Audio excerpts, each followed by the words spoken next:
Hey guys, how is everyone today? Today is October 13th, 2025.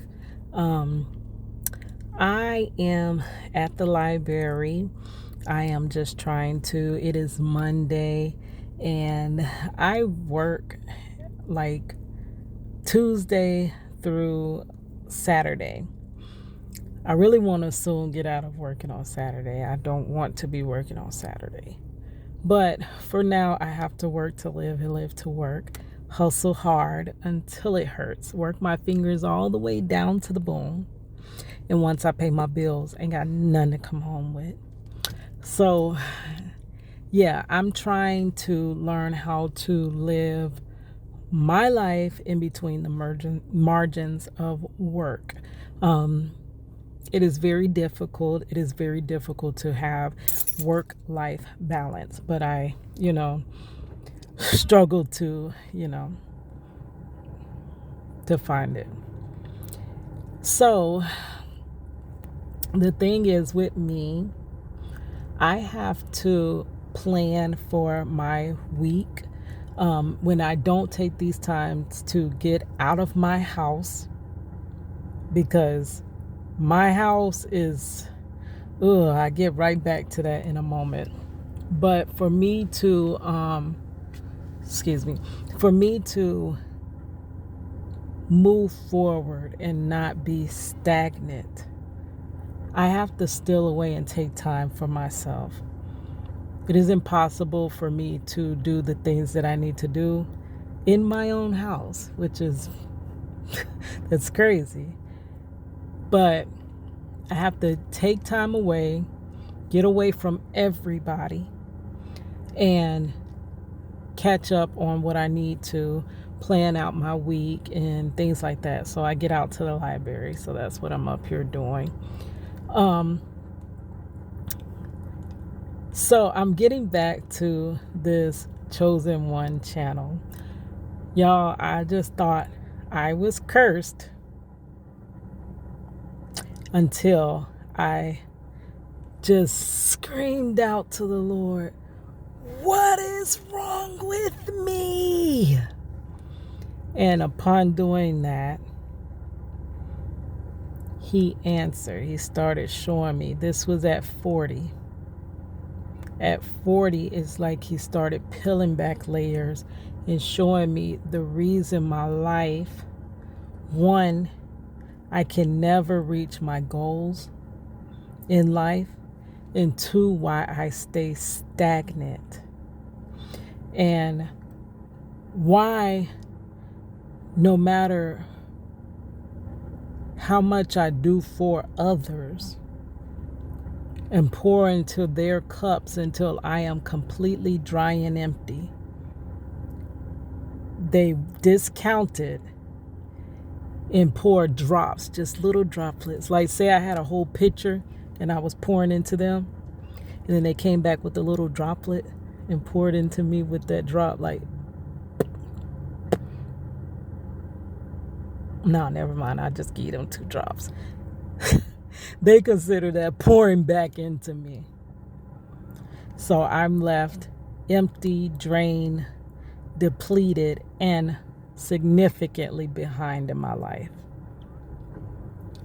So God started revealing all of these things to me as to why they are the way it is. It's not that I'm cursed. It is actually that I'm blessed, and I'm this is what blessed and highly favored looks like. For real. People love to say blessed and highly favored, but this is what it really looks like. So as a chosen one,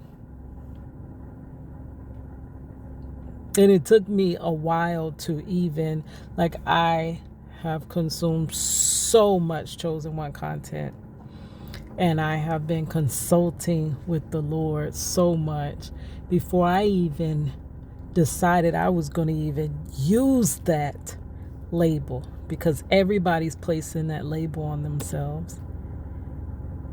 And the only reason I'm going to pick that label up is because It's the only explanation. There's two explanations. Either I'm cursed or I'm chosen.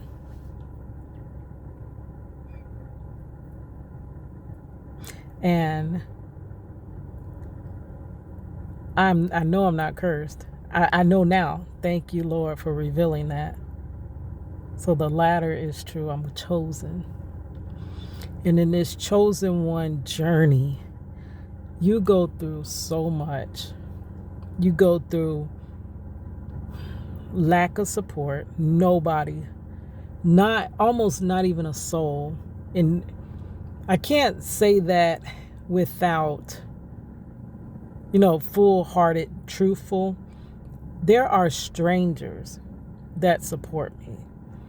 But when I say not even a soul, it is my immediate family that like I said, I pour pitchers and gallons into, and if they give me those little droplets back, they, under almost no circumstance, will support me in anything that I do.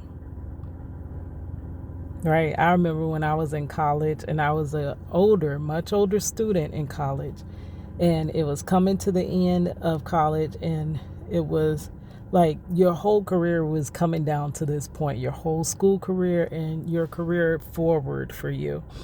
And the professor started out with, this semester, if you've never gotten support from your family, you're going to need it now.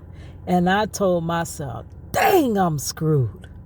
Because I know my family won't even support me a little bit, just a little, just till I can get up on my feet, and then I can go back to helping y'all tremendously. I actually could pour more into you than I already do on my empty glass, my empty pitcher, but they won't even give you that. So, lack of support. We all know you can't do nothing in this life on your own.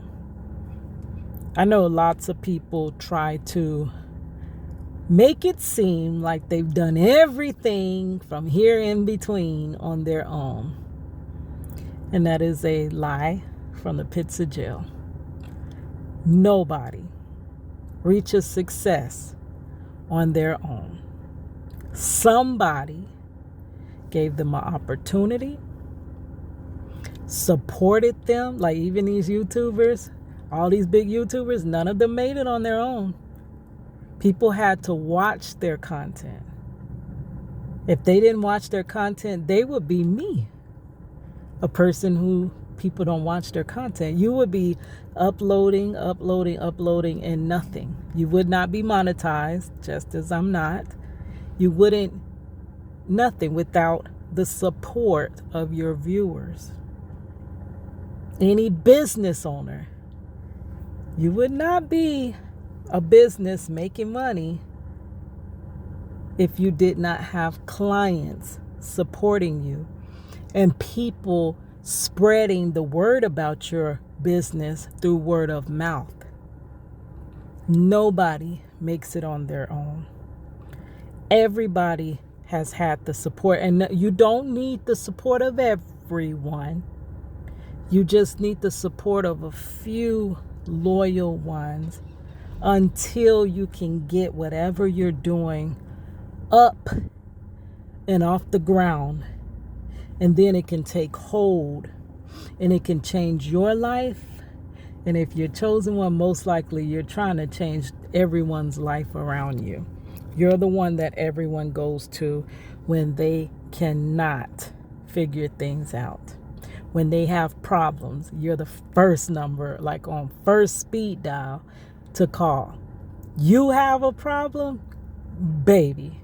You can call everyone from A to Z in your little phone book on your contacts, and not one will lift even a finger to help you. That's how that life is as a chosen one. So that's how I was like, dang, that's me. Like when I would hear all these stories, the stories of being the black sheep, the outcast. People treat you bad for no reason at all. It's almost like the better you treat people, the more you get mistreated. You get hate for love. And what is so crazy to me, it is so incredibly hard to find love in this superficial world. So when they find you as a chosen one, an empath, empathetic, because you put yourself in others' shoes. That's why you help people so much, because you know how it feels when you have to bear every burden alone. And you just wish you just had one person. So you try to be that one person to everybody around you. And after you're done helping, they quickly, it's almost like instantaneously, they forget that you just helped them and they switch and turn on you. It goes from, oh, I love you so much. Thank you, thank you, thank you. I didn't know what I was going to do without you, to, oh, you ain't hardly did nothing for me. I did just as much for you. Come on now. You ain't really did that much. Like, really, you just lent me a few dollars. Like, they until, because they need a lot of help. And I would always feel like, okay, I'm going to help these people until they can get up on their feet. But it's like they try their best to keep falling off their feet. They can't get up on their feet for nothing. And you just got to keep pulling them up. And you pull them up and then they just tremble and fall back down off their feet. Like they can't get up on their feet. And the way that they actually make it through life is through you, the chosen one, always needing you, always needing your help, but never giving you credit for it. And for the people attached to me, I feel like I've helped all y'all around. This is how I'm an artist as well. So I have a lot of images in my brain. This is a gift that God gave me.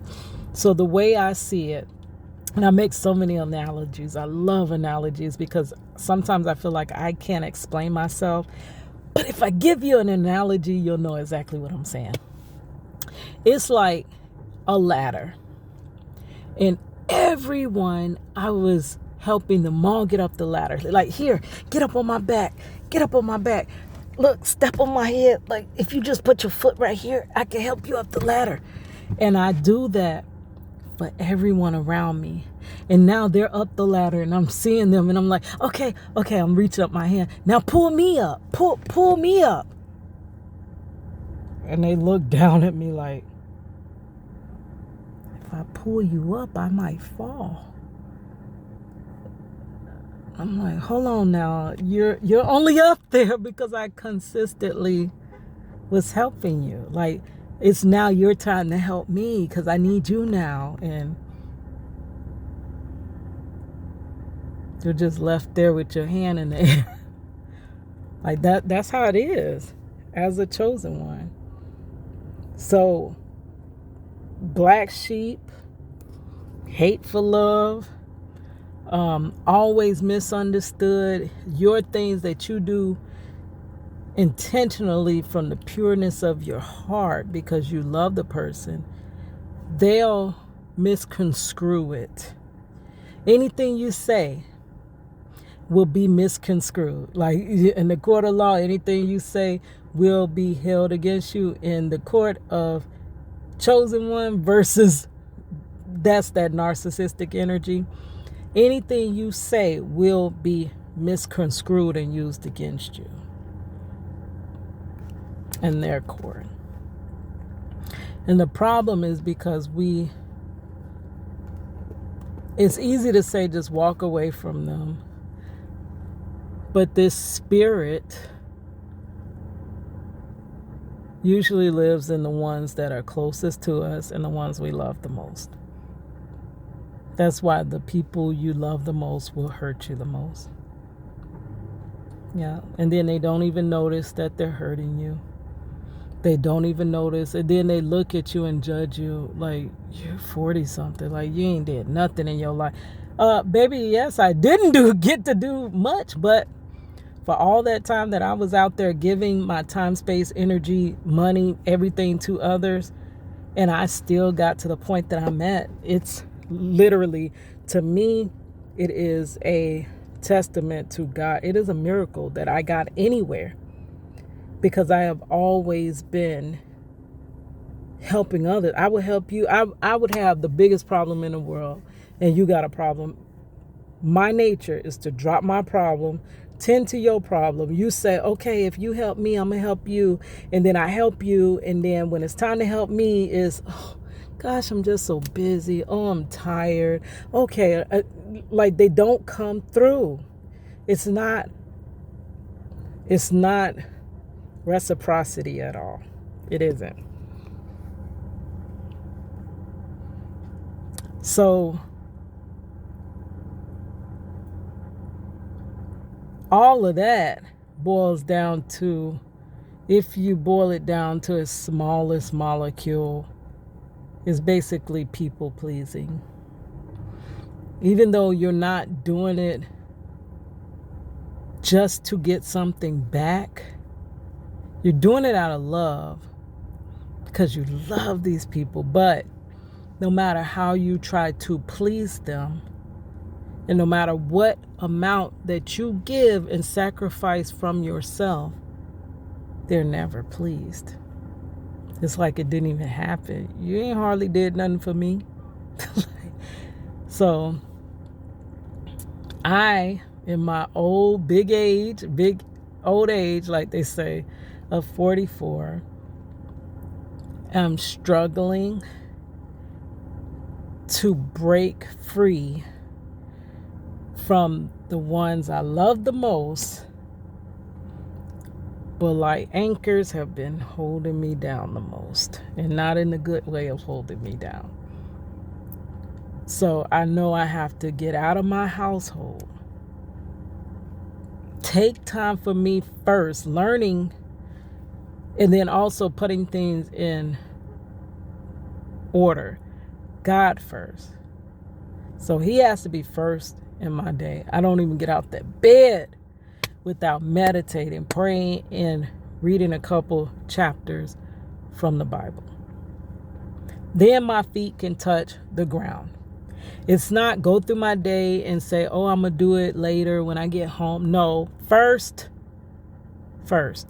Because many times, to be honest with you, it does not happen if I don't do it first. Just being transparent. And after my time with the Lord and meditating, and then I get in the shower and I'm playing praise music, or I'm listening to content creators that edify my spirit, that are also talking of things that I'm going through spiritually, and they're giving these answers. I know it's the Holy Spirit that actually sent certain creators, content creators. I'm listening to them, and I'm getting more revelation and stuff like that, and praying, playing praise music and stuff while I'm in the shower, and then I get myself together, and then at that point, usually I have to rush off to work, but today I'm off. So I have to learn to take care of me first. A very specific example was I got up, got ready to leave, and she's grown. My daughter is like, oh, before you leave, because they kind of know that I go out to tend to myself. I go take long walks at the park. I go to the library. I get anywhere that is not around my family that loves me so much, but don't care if I'm drowning. They love me so much that they'll let me drown. So she was like, come on, let's go do this first. And I'm like, no, I have to take care of myself. I have to do what I need to do first. And as you start telling people around you that, they will try to use it against you and be like, oh, well, you're just you're just being selfish, or you ain't never, this is what I get, you never got time for nobody else. When you tell them, no, I don't have the time right now, I have to do things that I need to do, they'll tell you, oh, you ain't never got time. Oh, you always push it, when it's not true. It's, I gave you the best of my time, the first fruits of my time. And now I'm trying to get done what I need to in the second wind of what I have barely enough fumes to even get through. And you still want that too. You need that time too. It's so crazy how this works. But when you try to call people on it, all they do is like they pick up a mirror and then they try to reflect it back at you. No, you do this, you do this, you do that. They just reflect it back. Whatever you try to honestly talk to them about and say, hey, and give them where you're really coming from. Like, please, I love you, but I really need some time for myself. Really need to get me together. You don't see them falling apart. Of course, they don't notice you're falling apart because you're just the crutch there. They're not going to notice that the crutch is crumbling, right? So, yeah, that's what I'm learning. And if they truly do love me, like they say, because I don't believe in words. Love is not words. Love is action. So, if they truly do love you, they will understand that you have to tend to your garden as well. All right, guys, I'll talk to you later. My phone is dying. So let me head into the library, upload this content, charge up the phone. And now that I've gotten everything that I need to do done, then I can go hang out with my daughter and granddaughter and grandson. All right, guys, talk to you later.